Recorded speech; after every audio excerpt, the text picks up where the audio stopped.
Well, hello, lovely listeners. Welcome to episode 179 of the Assist with Impact podcast. And I am delighted to be bringing you another pair of interview episodes. Now, I hope you're not out there thinking, Liz, why do you have to break these episodes up into two-parters? Well, look, all I can say is that I feel that we are all time poor. And so rather than have these lengthy episodes that could potentially be close to an hour long, it just feels to me like I would rather spoil you with two shorter episodes that you can treat yourself to over the course of 2 weeks. So, if that doesn't work for you, then feel free to hit pause now so that you can come back in another week and listen to both the episodes together. And then you can convince yourself that it really is just one episode. But otherwise, I'd like to introduce you to my guest in this pair of episodes, this lovely pair of episodes featuring my guest, the wonderful Amy Crumley. Let me tell you a little bit about Amy. Amy is an executive assistant.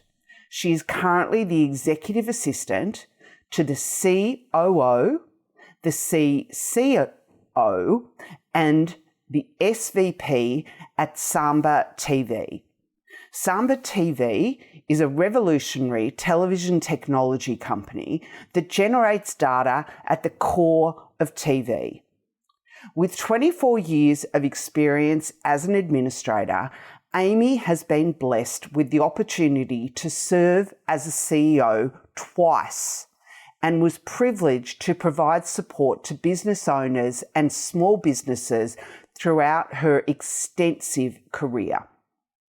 From a family legacy of working as executive assistants, Amy learnt the intricacies and nuances of the profession from her mother and grandmother, who rendered their support to high-level executives in Atlanta, Georgia, and Denver, Colorado in the United States. Amy's career path has followed a diversified route, traversing the foundation of owning a cabinet company, owning a staffing company, travelling around Europe, and teaching English as a second language. Amy returned to the United States, where she pursued a remote working dynamic, managing a bookstore and cocktailing whilst she deliberated about her future endeavours. She eventually secured a part-time remote executive assistant position that sparked her passion for the field once again, and she has never looked back. Amy is presently penning a book about the realities, complexities, and subtleties of serving as an executive assistant, coaching other executive assistants, and expanding her knowledge and expertise of the field along the way. Amy takes immense pride in serving the same group of C-suite executives for 9+ years, and she aims to continue supporting them with the same level of excellence for many years to come. So, that's a little bit about Amy. Let me tell you a little bit about how I came to meet Amy.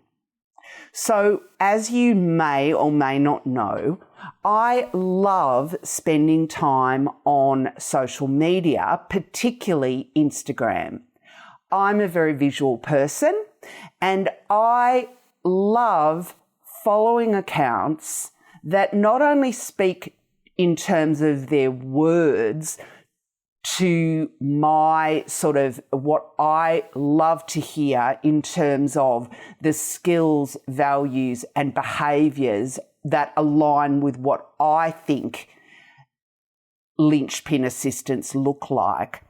But I also love to, and am attracted to visual representations of those skills, behaviours and attributes.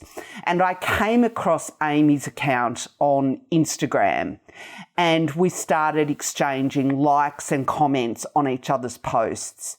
And it was literally as simple as that. We are like-minded, and we just became two people that liked and commented on each other's posts. And I could immediately see that we were aligned in terms of our view of the profession. We were aligned in terms of how we viewed the importance of making time to be not just efficient, but also effective, and what that looked like for an assistant. And the more I came to know and understand what Amy was doing in her role and in what she was doing for Samba, it was clear to me that I wanted to share Amy with you, my wonderful listeners of the podcast. So, with no further ado, I would love to share the first in my two-part interview with Amy. In this interview, we start, as always, with getting to know Amy's backstory and how she's reached the point that she's at today.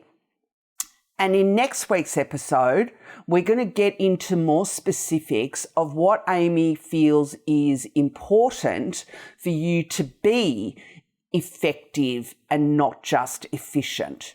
So, with no further ado, I'm really delighted to introduce you to somebody that I really do consider a friend across the sea, Amy Crumley.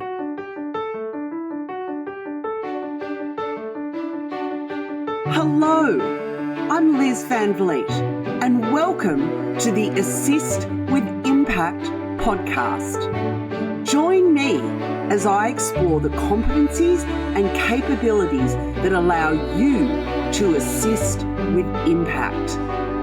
I'll be sharing practical tips, strategies, and insights that will help you move beyond what I call the order taker zone and be that little hinge that can swing big doors.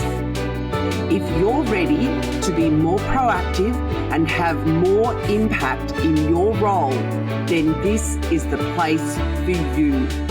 Let's get started with the episode.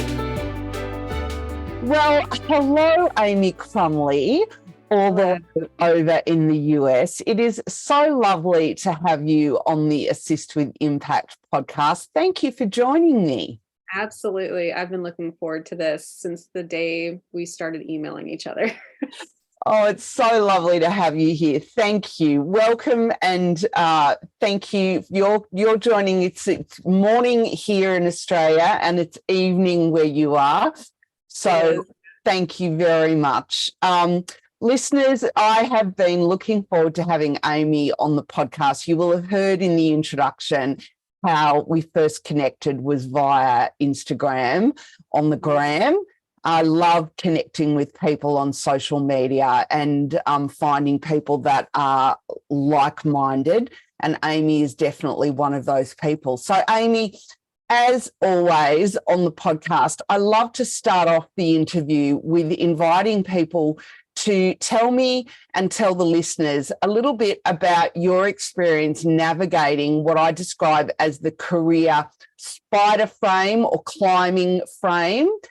This idea that we don't have a ladder that we climb, you know, that we might have been led to believe when we were at school. There's no such thing as, you know, I think you're a very lucky person if you climb a ladder through your career. If you're that sort of person, I've yet to meet that person. So I'd love it if you could share for listeners a few of those key moments in your career of navigating that career spider frame. What's it looked like for you?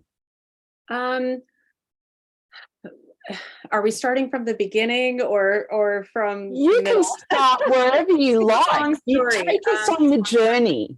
I feel like in terms of being an EA or supporting an executive or business owner fell into my lap right out of college. I wanted to be a writer. I wanted to move to New York City and do the whole writer thing. And that was my dream, honestly, up until, I don't know, 10 years ago, probably, or less. But in the meantime, before I could be a big famous fiction writer off writing books and novels and traveling the world, I needed to make money. And my dad actually got me a job supporting an executive. He was a small time business owner running a cabinet shop, and I supported him. And I ended up working my way up, even within that small space, to being an office manager. So I immediately went from secretary to office manager within, I think, a year and a half. Um, and honestly, I think my writing skills and my obsession with detail, organization, um, dare I say, anal retentive nature, all those things paid off really quickly. And I realized early on I was great at supporting businesses, executives, and those types of things. Um, and it kind of spiraled from there. I ended up a few years after that going into business, into a cabinet business with myself. I opened up my own company and ran. This was the first time I was a CEO. But I feel like I ran that business, even though I was very young, as an EA. I don't think I ran it as a CEO. I kind of leaned on my dad to help me with that part of it. And I basically supported the company, supported the office. And I did fall in love with it a little bit back then, but it still wasn't really my dream. I didn't want to be an EA, especially for the rest of my life. It was something my mom did. It was something my grandma did. And like I was saying before we started, we now think it's something my great grandmother did. So I might be fourth generation. Um, but I think I still had these big dreams of being a writer and doing something with that. And so I kind of deviated a little bit from there. The housing market crash happened when I was in business. So I ended up selling and traveling for a few years, teaching English and doing that type of thing. And then I moved back to the States and kind of got right back into the EA executive support type positions. And I think a few years after that is when I got a job with Samba. That's when it Okay. started. Yeah, that's when it started because I was doing some side work, some side support work and things like that. My best friend, who her and I have been friends for a long time, she was actually supporting Ashwin part-time remotely and was going to school to get her master's degree and needed somebody who had that kind of experience on a remote scale. And I did. And what was great about it was it wasn't handed to me. I still had to, I still had to, Apologies for the dog bark, the puppy didn't hear barking it. in the background. I didn't even hear it, but totally. I work in the remote space, so the kids, the dogs, the airplanes flying by. If you're in New York City, the sirens in the background, it's a welcoming sight. Um, yeah, so I had to apply for the job. I had to interview and do the whole thing. They didn't just hand it over. And then it was definitely a steep learning curve because this was tech. This was very fast paced. And I went from doing things in probably more of an old school way, handwriting in notebooks, to-do lists, and things like this. And everything was on paper and pen and trying to figure it out and then having to transfer that into the digital world. And I learned pretty quickly within the first few years that didn't work. And I needed to create my own process in how to support Ashwin and Samba and what they were doing. And I basically just taught myself. There weren't any materials or training manuals or how to be an EA, anything like that. And I had to just learn on my own from my own mistakes. And I didn't really know any EAs either. It's not this, back then social media was a little bit different than it is today because this was about 10 years ago. And I don't remember having an outlet or somewhere I could go to where I could like learn and grow in my career and what I was doing. But there was one thing that finally happened. I was enjoying it. Right. I was enjoying Interesting. So you've packed so much into that, Amy. it. That Sorry. no, that is fantastic. I just want to unpack that a little bit Feel for free. your benefit as well as for the listeners. So I want to go back to the way you outlined how you really fell into the role of an EA in some ways. And I just want to position that for the listeners in the context of one of the things that I've sort of started describing the way, I first heard of this analogy as the way we describe our friendship circle and the way we have friends in life. We have friends for a reason, a season, and a lifetime. Have you heard that analogy? Yeah. And I've started using this to describe the EAs and the assistants that I come across, that I come across in my work, that I find assistants also become an assistant, sometimes for a reason, a season, or a lifetime. And it sounds like you became an assistant for a reason because of circumstance. And then, there was also that seasonal element to it as well. And then you've ended up becoming an assistant, it sounds like for a lifetime at the moment. And I love that. It's so fascinating to me hearing how people end up becoming an assistant or, remaining in the assistant role. And I just love hearing those stories. But I also love the fact that what you were describing was the way you have this obvious creativity that comes through in so many ways in your sort of history, in your work history, and in your interests, that your passions that you have, your writing passion, and that comes, those threads also come through in your EA role, and the way you've used that, those threads have pulled through in the way you've applied that to thinking about your EA role, or the way you've applied that in your role as an EA. And then finally, the way you were describing the way you got started with Samba. It sounds like it was from the beginning. It was a remote role. Have I understood that correctly? And this was remote before remote support was a thing. Yes, and that's very on brand with Samba and their co-founders. They have always been ahead of the curve. They're always ahead of the game. They're always one step ahead. And even back then, Ashwin had this incredible insight on executive assistants and the value that they can put towards a company and towards an executive and towards his team or her team, and how that can build them into a space where they're able to focus on those bigger picture things and those fast-paced things and have more idea moment where, what am I trying to say? It gives them space in their mind to focus on new ideas and collaborate and things like that. And that's where those executive assistants really come into play. There's so much I could talk on the EA value and point of having one, but just to touch on it a little bit, I think he saw that even back then. He also has always been a huge traveler. Most of his executive team are pretty big travelers. So having an assistant in-house, especially in California and Silicon Valley in that time zone, wasn't really efficient for him.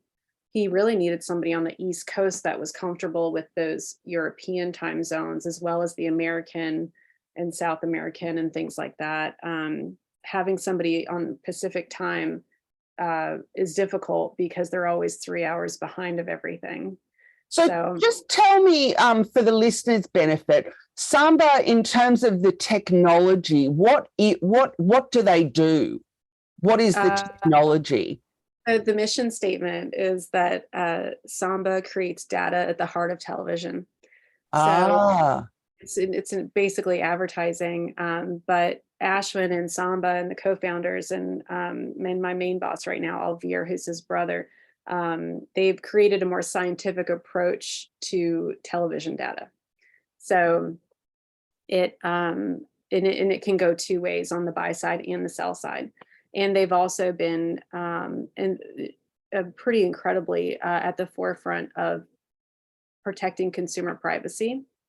The software which is built into these televisions is, you can opt out. This is a voluntary thing. And I think the networks and the brands and the consumers all appreciate that. There are benefits to consumers who opt in, and they have to do with, having, for example, when you are trying to find something new to watch, it'll pop on there. Samba's software will help you pick, your latest thing that you want to see. And there's a few other benefits that go behind it, but that's the mission statement. It's basically data at the heart of television, and we're trying to find a more scientific approach. For example, Nielsen has been around forever. Most people know about television ratings.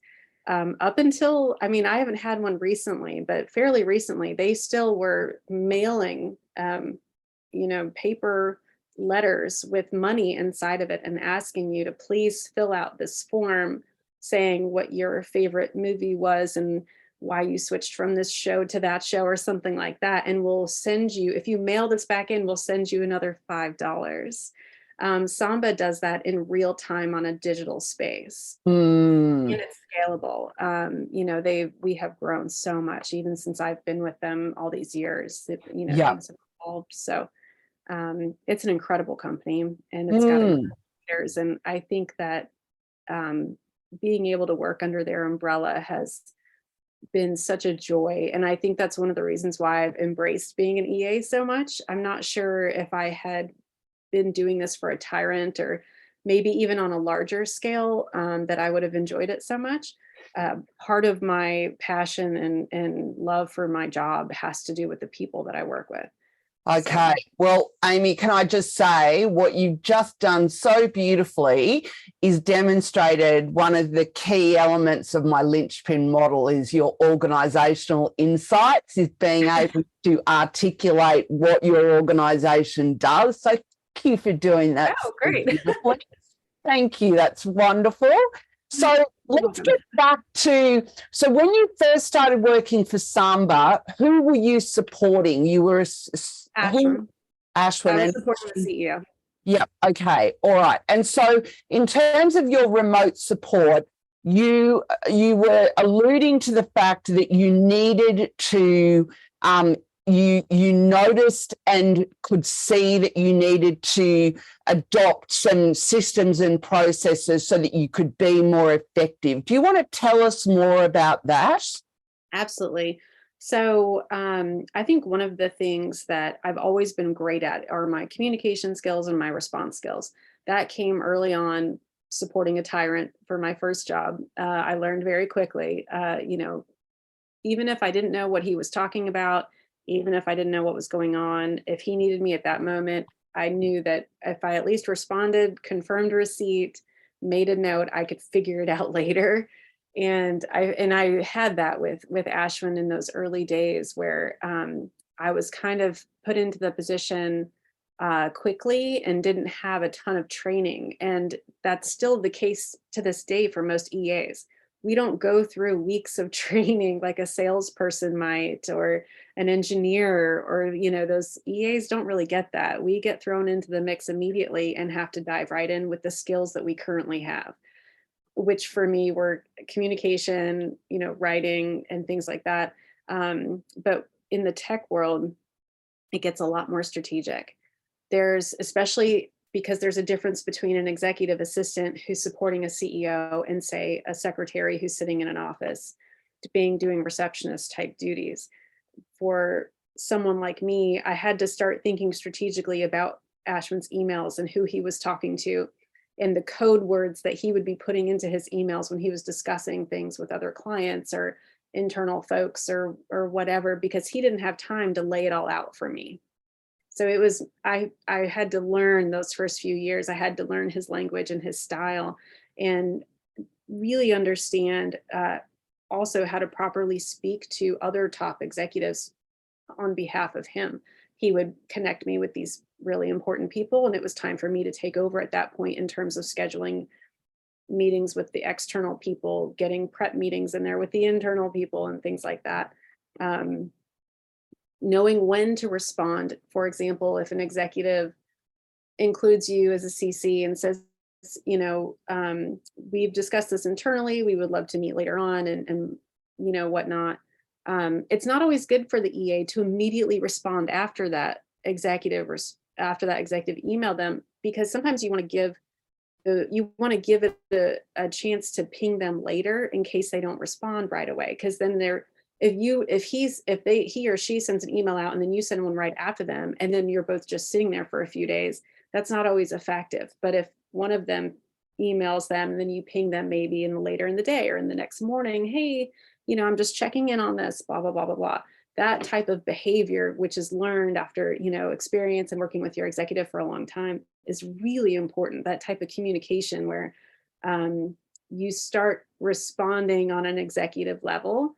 It's also scalable, depends on who you're talking to, which company you're dealing with, understanding, oh, these people are very important. Oh, these people aren't as important, so we don't need to shove them to the calendar. You know, there's just an endless amount of details and nuance and mind reading that comes into the position. And those are all things I just had to soak in over a few years. And that's why I was saying there's definitely a learning curve.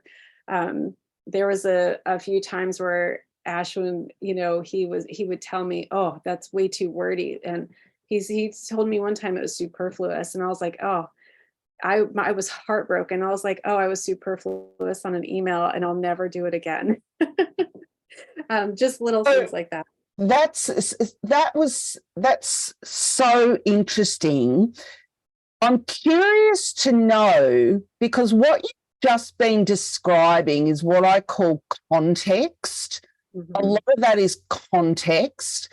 And I was just the other day delivering a masterclass in that sort of strategic thinking. And I talked about this as context. So a lot of what you've just been talking about in terms of that learning about the who's important and the why they're important. Mm-hmm.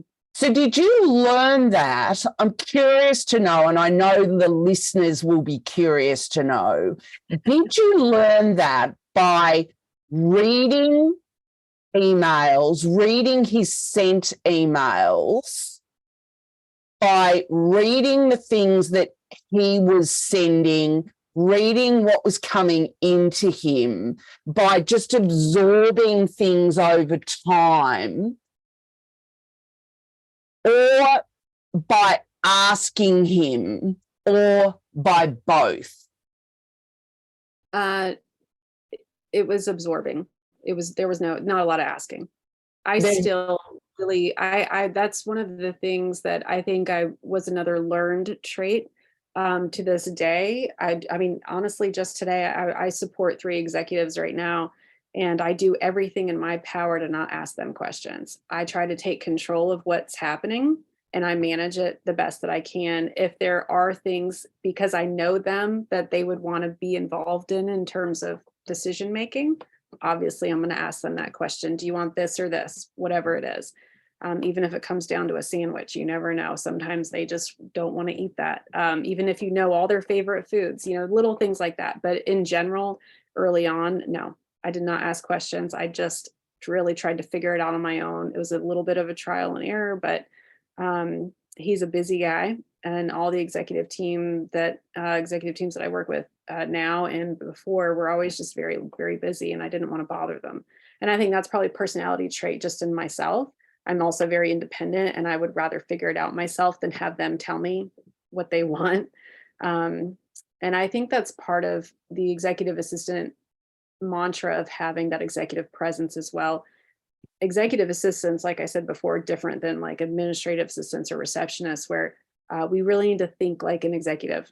And we really have to operate like one. We have to think strategically like one. We have to mimic what they do without taking their jobs out of their hand completely.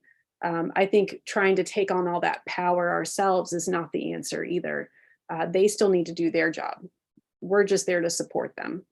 But part of our support system should be having enough strategic thinking, intellectual honesty, and things like that to be able to power and move forward without having to bombard them with, can you help me figure this out?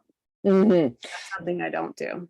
Yeah, and I would agree with that. It's interesting because I would completely agree with that. So my recommendation to assistants is not about constantly asking questions, but if you're going to ask questions, to frame the questions as what and how questions. So those, to be really strategic about the questions. Yes. So it's the what and the how questions. And then the second recommendation I make is to be asking yourself the what if question. So asking yourself the questions so that you're thinking about the consequences yourself, to be able to be thinking about what could be the next step, so that you don't have to ask the question, so that you are thinking 2 steps ahead. Would you agree that that is a good approach? Absolutely. And I think that for people who have been in this role for a long time, they're all going to do it at different levels. Because I have trained people from zero, absolutely no experience at all, to people who've had a little bit of experience, to people who are very experienced. I think one of the nice things that my team has now, for example, is they have me. So when they need to ask those questions, they can actually ask me, and I encourage it. Ask me all the questions. I'm here for that. I'm not an executive, like I'm ready to help and support our support system here by having that person, but most EAs don't have that. And I do think that framing the question, when you do have to ask the question, you do need to do that strategically. And I think executives in general, especially ones who have not been in a support position themselves, probably have no idea how much thought and strategy goes into the most simple communication to them. They don't know. They have no idea all the stuff that I do behind the scenes. And that's something that Ashwin used to joke about too, is I was his filter.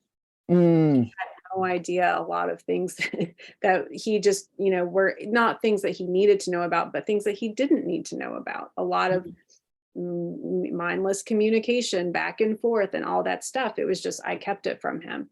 That's kind of what I was talking about earlier before we had started about unpopular opinions. Some EAs might not like to operate in that style. They might like to operate in more of an open style where they do ask more questions, or they like to have more of that back and forth relationship with their executive. And I take the other approach. I try to really stay quiet and let them do their thing and manage everything that I can in the background. Yeah, but you know what? I think what you're describing, Amy, is when I'm talking to assistants about managing up, I talk about managing up is not managing the way you want to be managed. It's managing the way your manager wants to be managed. And that's what you're describing. I love when you talk about EA stuff. It brings me so much joy. I'm like, yes. Amy, that's lovely. But it's true. It's just that you get it. You get it. It's that you're what you're doing and what you've done, and you're such a great role model of, is that you have adapted to what he needs. Correct. You're not trying to force him to adapt to what you need. Right. And that is the difference. And that's where Unfortunately, it doesn't matter whether you're an EA or whether you're performing some other role in the team.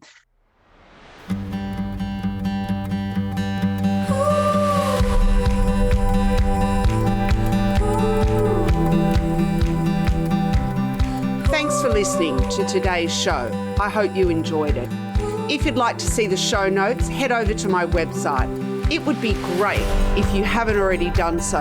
If you enjoyed the show, if you could kindly go to iTunes and leave a review. It helps other people find the show. Thanks for listening and have a great week.